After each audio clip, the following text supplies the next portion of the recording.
Every weekday between 1 and 2 p.m., we release our Central Indiana Scoreboard Show, our Sports Center style podcast with updates and highlights from high school, college, and professional sports in Central Indiana and national sports news that Central Indiana fans care about. Pacers, Fever, NBA, Colts, NFL, IU, Purdue, college football, college basketball, IndyCar, you name it, we talk about it every weekday between 1 and 2 p.m.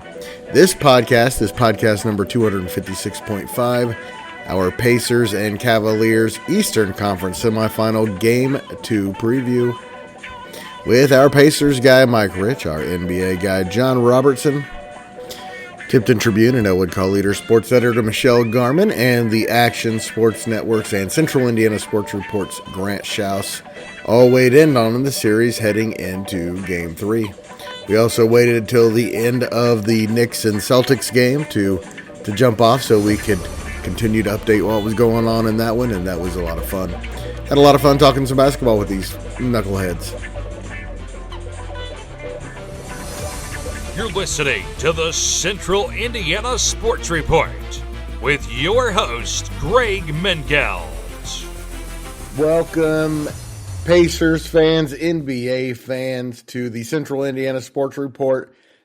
Pacers Cavs Game 2 preview of their Eastern Conference semifinal. The Pacers up 1-0, and the news today further favors the Pacers, apparently. And John was the one who told me, so I'll let him go ahead and explain a large injury report for the Cleveland Cavaliers. Yeah, I saw the tweet today at about 3:30 that there's potential for more players to be out for the Cavaliers. I'm trying to pull it up to make sure I remember who it was. Evan Mobley was on the list. DeAndre Hunter might be out. So they're listed as questionable. They're not listed as definitely out, but it is something to consider moving into Game 2.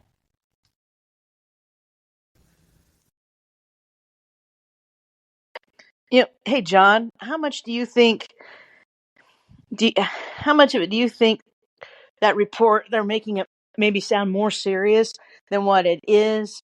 Hoping that the officials will call the game even a little bit more in the Cavaliers' favor, as I know the coach was talking about not dirty plays, but Pacers' physicality, causing those injuries. And I wondered if it was just a little bit of an attempt for hoping the Cavs get to the free throw line a little bit more.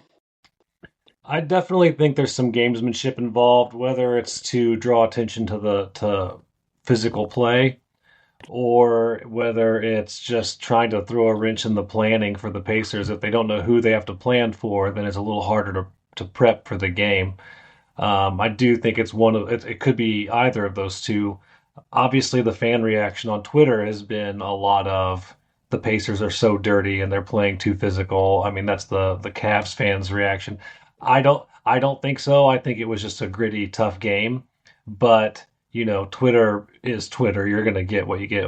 We went through all that with the Bucks series too. So And those fans did not watch the Warriors Rockets series, did they?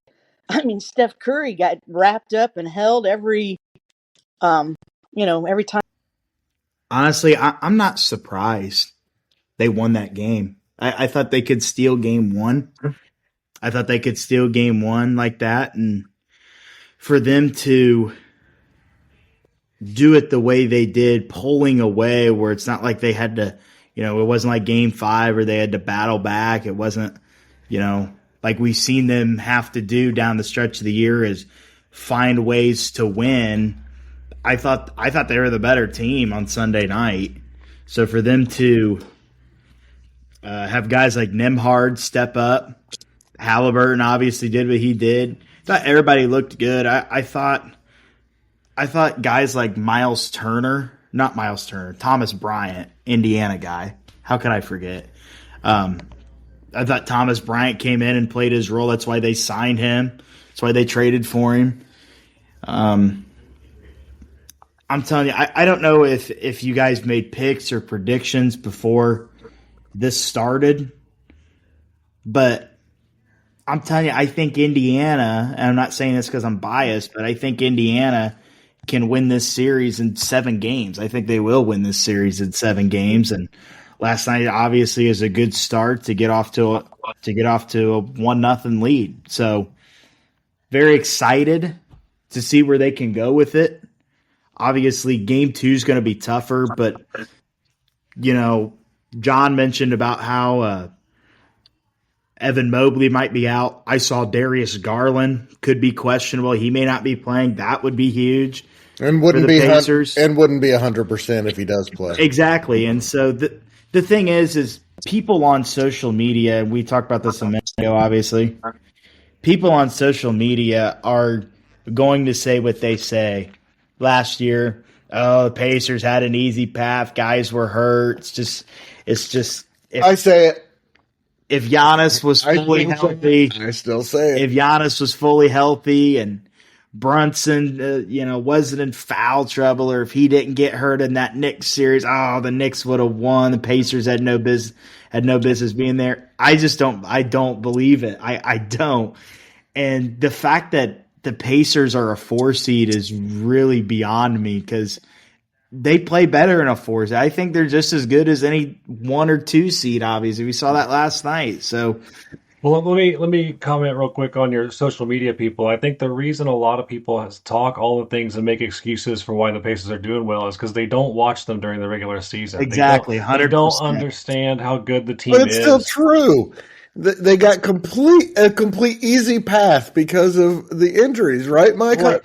Talk some sense. Last year, last year, yes, but we still got people saying it this year because Dame. Well, that's not true. Well, I agreed, but people are saying it because Dame got injured in that one game, and now we've got the injuries for Cleveland, so people are talking whatever their excuses are. But it's because they don't watch during the regular season. And I'm telling you, if Indiana wins this series in less than 7 games, then that's what it's going to be. You're going to get the same thing. If Darius Garland's not healthy, if Mobley's not healthy, DeAndre Hunter, if those guys aren't healthy, you're still going to get the same stuff you got last year from people talking on the bird. So it's just those people don't know basketball. Those people don't know a whole lot about basketball because the Pacers are the best team, I think, on any given night. You can't count them out. And, Celtics fans, and I don't know if you guys saw this, but there's kind of a joke going around that Celtics fans are more in tuned and know more about the Pacers being a tough opponent than these other fan bases do. And they swept Indiana last year, but they know how good the Pacers are and they're capable of beating them on any given night. And I think got a good one going on in Boston right now, guys. Yeah, I was watching that earlier where Boston was up by 20. Yeah. Now New York's got the 2-point lead from. No, the Celtics now have a 1-point lead. Devin White in the corner for 3. Who? Yeah, I've got it on the tube right now. Derek White. I don't know why I said Devin. Derek White was shooting really well the second half. I think he made 3 threes while I was watching on the way home from where I was out with my wife. But you're back to what you're saying about the Celtics. They know that they swept the Pacers last year in the Eastern Conference Finals, but that was probably the most difficult sweep ever. And game, they shouldn't. I mean, it shouldn't have been a sweep. The Pacers gave away 2 of the games. Yeah, and it still haunts me, the turning the ball over there at the end of the game. I think it was it game 1? They turned it over at the end of the game when they had that thing won, and so you kind of know how Bucks fans feel after game 5 last week because almost kind of the same thing happened. They had the game 1 and just choked it down the stretch. And in my opinion, I think that's a whole different series if Indiana wins game 1. It's obviously not a sweep. I don't even think it's a gentleman's sweep. I think it goes at least 6 games if the Pacers take game 1. I think it's all about momentum at this time of year. And if they had gotten off to that start, but that's why that's last year and this is this year, and this is a whole different situation. I think the Pacers are more experienced. I think they've been in more tougher situations this year, especially down the stretch, like we said, and I think that's going to show that they're battle tested here in what's going to be a tough series against the Cavs. Hey, So, John and Mike, if Mobley can't play and Hunter can't play, does this mean we might see the Pacers employ a little bit more small ball? I think that the plan has been attack Jared Allen. He's been kind of having a hard time defending. Miles has been good on him. They've been able to drive on him. I think the Pacers stick with that plan until it's not working. I think Siakam continues to go in. They're obviously hitting from outside, and they shot really well from outside. But I think right now Jared Allen's the weak point for the Cavs, and the Pacers continue to attack it. I agree with that That'd be analysis. for them. Yeah, I think that they go with Allen if he's playing. I think he's playing. We don't know what we're going to get with the Cavs right now. I wanted to respond a little bit to kind of what we've been talking about. I think the Pacers had momentum at the end of the season, and I think the reason they had momentum is because they had one of the easiest one of the best schedules towards the end of the season. That the first half of the season, the first month was just brutal. I think the games against Cleveland were easier wins just because Cleveland had everything locked up.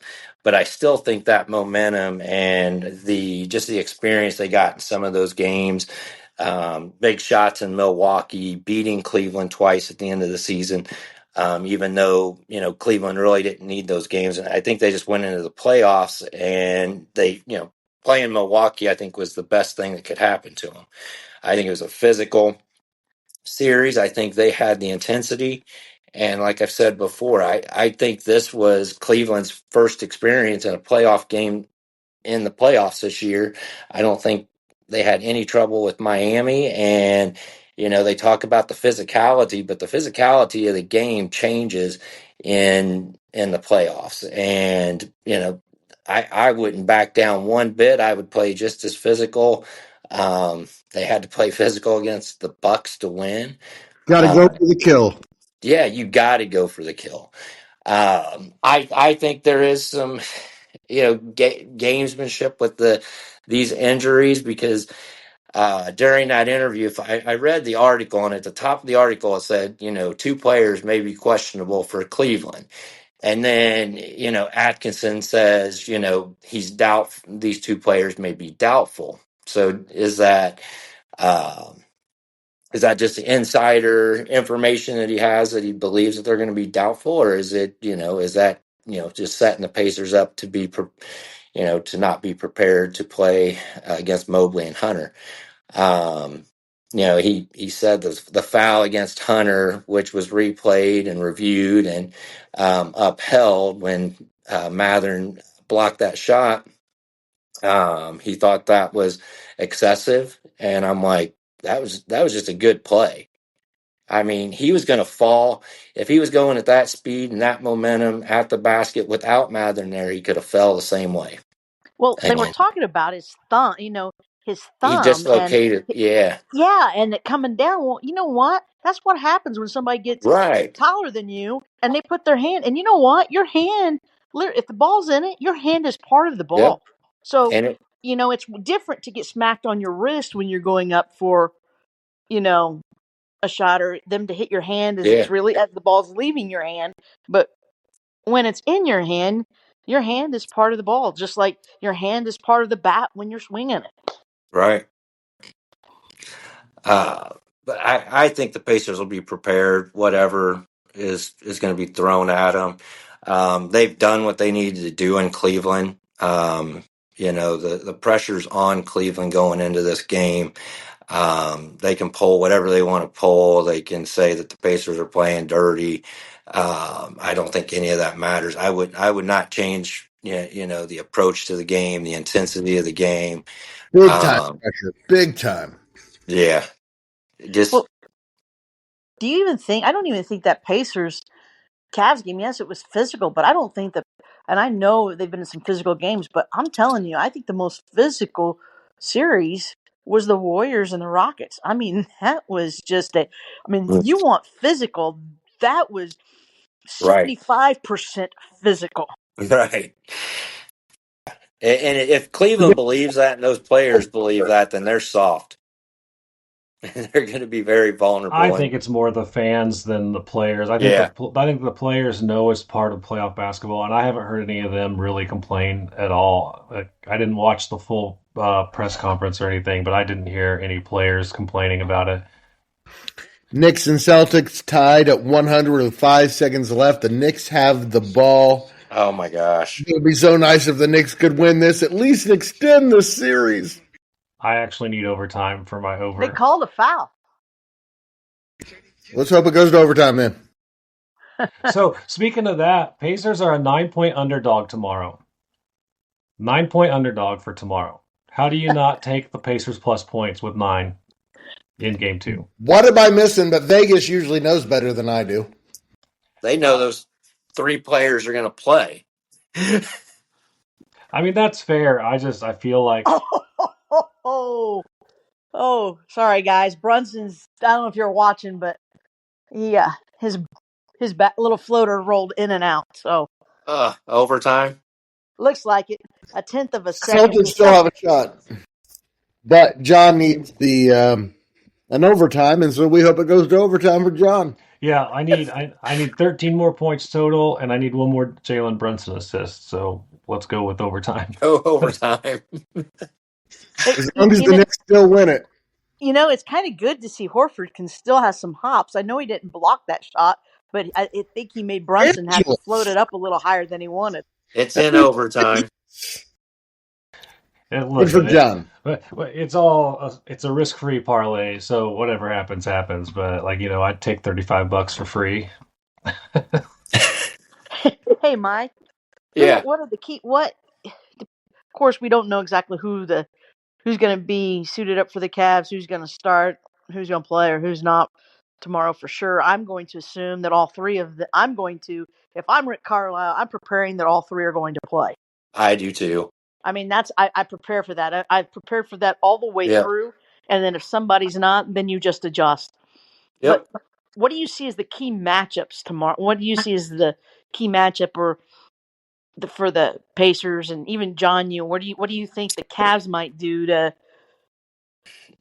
Defense on Mobley is going to be important again. I think, rotating Siakam, Turner, whoever you want to put on Mobley and stopping him. Mitchell's drive to the basket. Stop Turner's Mitchell. got to be more effective stopping him. I think the key is going to be getting out and running again. I mean, defensive rebounding and running. Halliburton's got to get over 20 points again. He's got to come out strong in that first quarter. Cleveland's they're gonna come ready to play. I mean, it's going to be a much tougher game in game 2 than it was in game 1. I think Cleveland just, like I said, they just realized we're in the playoffs and this team is capable of beating us. And, I think, I think a lot of it is going to be, the key is going to be just mentality and being ready for that game. But I still think the key is, like Greg said, stopping Mitchell from driving the ball, and containing Mobley as much as possible. I'm going to say the Pacers need to come out quick. They need to keep the pace and intensity up early. When they get a good start, they usually play well. If I were, go ahead.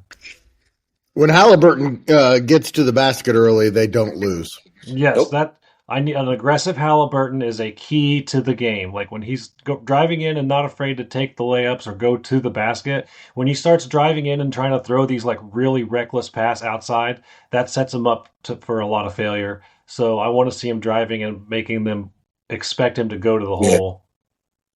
Yeah, I think I saw a stat that when he scores over 20 points, they're 20-3. When he doesn't, they're 20-23. So what do we're looking for? If you're the Cavs, what do we think they're going to have to try and do different? Besides make the Pacers uncomfortable. I think that's the one thing. Like you can tell when they get jittery and they're starting to rush passes and stuff, that's when they start throwing it away. Yeah. Well, 9 for 34 from 3 won't do. And if they fall behind early again, they're in big trouble. But If they're healthy, they're the better team. I believe they have the better options in the series, and I still think they're the favorite if they're healthy. They're that good. To me, they're still the favorite to win it all if they're healthy, but they don't appear to be. Again, I'm not saying that the Pacers or the Cavaliers would have beaten the Pacers in game one. The Pacers were so good. I don't think Darius Garland probably would have made a difference, but the jump up from Max Strus or any of those guys to Darius Garland, an all-star, is a complete different level, and we have not seen the best of the Cavs yet. We're going to see a much better Cav team tomorrow. They're not going to keep missing shots, and they're going to adjust on defense. And the Pacers couldn't have had a better game one.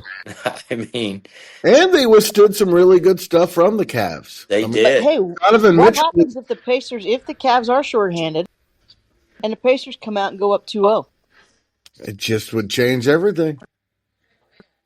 My confidence would go from 40% to 80% right there, maybe 85%. So when they win tomorrow night, then you're going up to 80%. Tonight, yes. When they win on Tuesday night, I will go up to at least 80%. If they do it convincingly, maybe even more. But if you go up 2-0 and win the first two on the other, I only know of one time that's ever happened, and the team that lost the first two games at home came back and won the series. So it may have happened more than once. I only know of one. And that was the year Charles Barkley got to the finals in '93 with the Suns. First round, they were down 2-0 to the Lakers after losing the first two games at home as the number one seed and won. But it just doesn't happen. And if they could win that game, Michelle, it's stranglehold. And by the way, the Knicks are up 6. I see. And up we 4. need 7 more points, John. Yeah, I can't. Up 6. So we were talking earlier about the Cavaliers' odds to win the whole thing because we were on the phone. We talked and I said they're at 6-1 to win. It's actually gone down. They're down to 5-1 to win the whole, to win the NBA championship. So why their odds improved tonight after losing game one and injury, that just doesn't make sense to me. Must be really good news from the Garland camp. That's the only thing I can think of. Yeah, there's got to be something that's pushing the line. Because Donovan Mitchell's great, but Darius Garland's the one who makes that team go. Yeah. Well, I think Garland defensively. I think Mitchell last night proved he's going to get his points to wherever he has to find them. He was trying to shoot from 3 and it wasn't happening, and he was willing to drive in and make some big plays. So he's going to get his points if he's got somebody helping him. And if Jarrett Allen or Mobley or any of those guys are out, it allows Turner to come off some and play Mitchell more off the ball, and that's always a good thing as well. So if any of those 3 guys is out, it makes a huge difference. If multiple are out, again, they went at the beginning of the year, Will and I were saying the Cavaliers are a bench away from being the best team in the NBA, and they added a top 5 bench in the NBA by the end of the year, but I don't think it's good enough to withstand 2 of their top 4 players not playing, because that's a 4-man team. Yeah, I agree with that. And I think if you give up both home games and lose home field and have to come into Gainbridge and play, you're in trouble because Gainbridge is not a place that's easy to play. 3 out of 4, or you have to win probably all 3 games in Indianapolis would be a tall task. I'm hoping that's what we see after tomorrow night. Tuesday night, actually tonight. It'll be right after the game, and we will hope that it's a win. It looks like the Knicks are going to win. 3 seconds left, up 3. We just need 1 more point, John. Well, and I needed a Brunson assist. He's only got 5. Oh, no. He did all these points. He didn't have a single assist? No, he's 1 short. I need a 6. What a bum. I know. What a bum. You need double overtime. It's all right. I'm good. Like I said, it was a risk-free when you use your bonuses, it's really yeah, but it's really the difference between you being a winner and a loser. That's the thing. Well, that's fair. Not really the money. I don't know. I gamble for the money.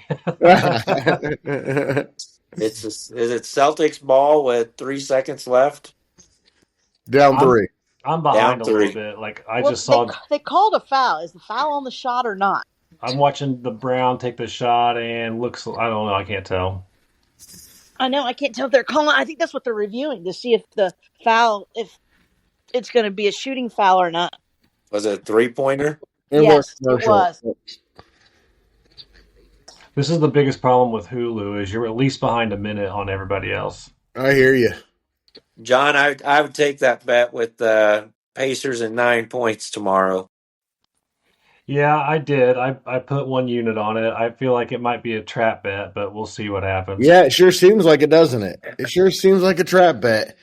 Every time Vegas says, hey, look at over this bet, it looks really, really good, it means stay away from it. I know. It's just one of those things that I got to play the probability. You got to figure that the Pacers are going to at least be within 9 most of the time. So long term, like this is where I get into probability with people. Long term, you just want to play the odds, and if you're making consistent, smart choices, you should do all right. But who John, knows? you remember the game after Reggie stole game one in Madison Square Garden in 1994? You were probably pretty young. You were probably in high school or middle Yeah, it's school. 14 or 15. Yeah. And the next day, the Knicks won by 28 points or whatever the next game. And I could see that happen, and I could see that game coming. I don't think it will. I think the Pacers are going to try to step on their neck, and they probably smell blood a little with these injuries. Even if they all play, My they're biggest, vulnerable because of the injuries. my They are, biggest. like I Go said, ahead. Pacers, the pace they play. I just saw where Coward made a comment that he thinks they are the best watch in the NBA because of the pace they play. Amen. They were saying that on Bill Simmons' podcast today too. Yeah, I have 3 seconds left in overtime. The Celtics are inbounding down 3 seconds left. I got the end. Oh, they just stole the ball right away from them, and the Knicks Game have over. won. Everything is setting up here for the Pacers, man. Remember, Mike, about 2 years ago, I started saying 2025 NBA champions, and I changed it to 26. But hey, maybe we're here.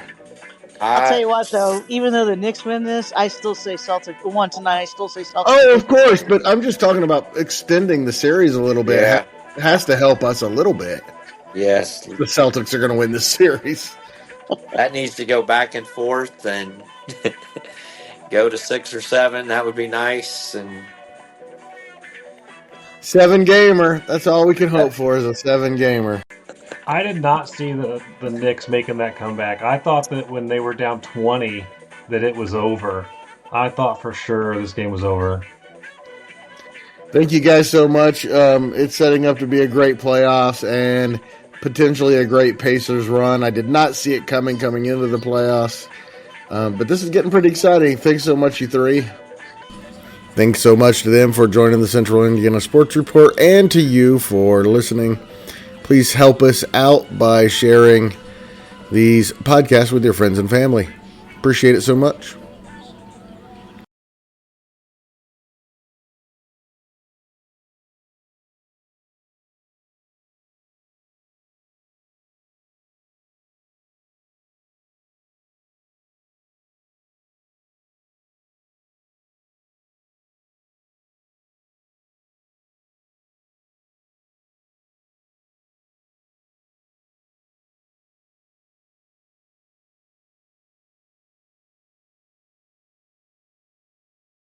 Central Indiana Sports Report is a product of ITG Media, and I love Susie.